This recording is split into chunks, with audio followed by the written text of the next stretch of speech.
karori winsiga hari inkuru ndashaka kukubwira. Banguka nubwo se twakerewe byavanaho ko tugendana nk'abavandimwe, banguka tugende. Uzi ko nubwo nanjye ndi umukristo hari igihe nagiragamo akantu ko kwibaza niba koko Bikira Mariya arutazananye icyaha. Reka urantunguye pe rwose nubwo bitajyaga biganza ngo mbitindeho cyane, ariko nyine hari ukuntu umuntu yibazaho gato, ariko nyine icyo nashakaga kukubwira nabyiyumviye neza mu kiganiro cy'abatagatifu kuri Kiliziya Imwe TV. Ni ukuri ngo Bikira Mariya ubwe nanjye narayumvise, ariko ngira ngo hari n'inyandiko zibivuga dusanzwe tubona. yewe noneho ubuse koko n'imirimo y'iwanjye hariya ubona ko nabona umwanya wo kwicara nkasoma ibitabo koko.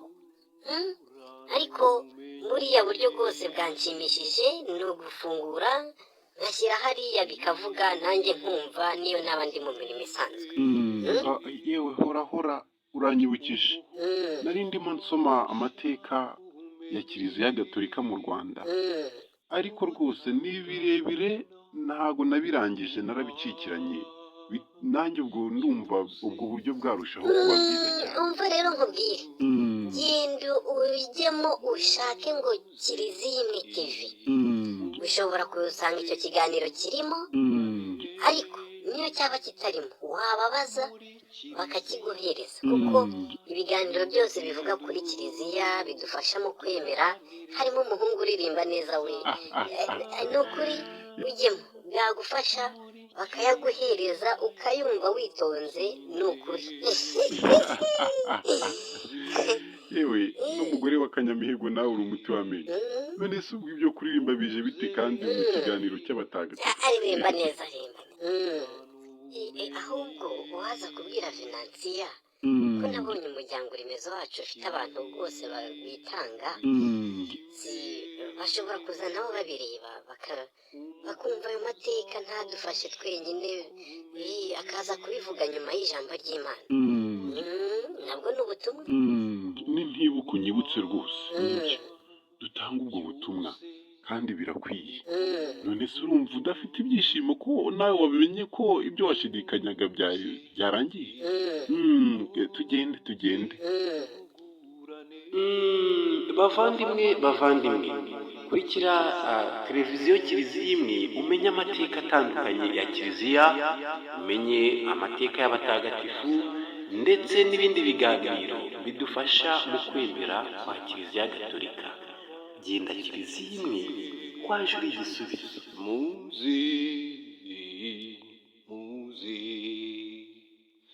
muze twungurane ubumenyi.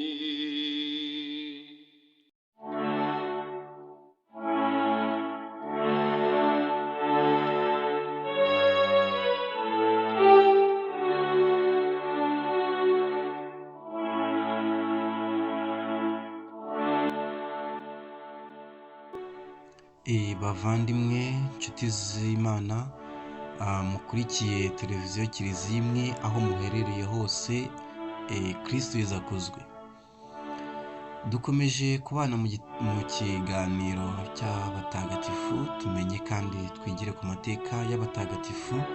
uyu munsi nkaba ngira ngo turebere hamwe amateka ya mutagatifu Yohani wa Kenti, Jean de Kenti. Mutagatifu Yohani wa Kenti yabayeho mu myaka y'1390 kugeza mu 1473. uyu Yohani yavukiye muri Polonye. arangije amashuri ya kaminuza i Cracovia nibwo yahawe ubusaserdoti, nyuma aba umwarimu w'icyamamare muri filozofiya na teolojiya. hagati aho ariko yari yarabaye na padiri mukuru wa paruwasi. mu mirimo ye yo kwigisha, Yohani yarangwaga n'ubumenyi buhanitse, ariko cyane cyane akarangwa n'urukundo yakundaga abakene. urwo rukundo kandi akanarukomora ahanini mu rukundo ruhebuje yakundaga Nyagasani Yezu Kristo, kuko yigeze no gufata inzira ajya gusura ahantu hatagatifu Yezu yabaye n'aho yapfiriye. I Roma naho yagiyeyo ubugira kane ajya gusengera ku mva ya Petero na Pawulo mutagatifu. Yohani wa Kenti yitabye Imana ari umukambwe w'imyaka 83. Yohani wa Kenti mutagatifu, udusabire. Byakusanyijwe na Padiri Theophile Twagirayezu. Hari igitekerezo cyangwa inyunganizi, mwatwandikira kuri izi nimero cyangwa se mukandika muri komenti tukabasubiza. Mukomeze kugira ibihe byiza.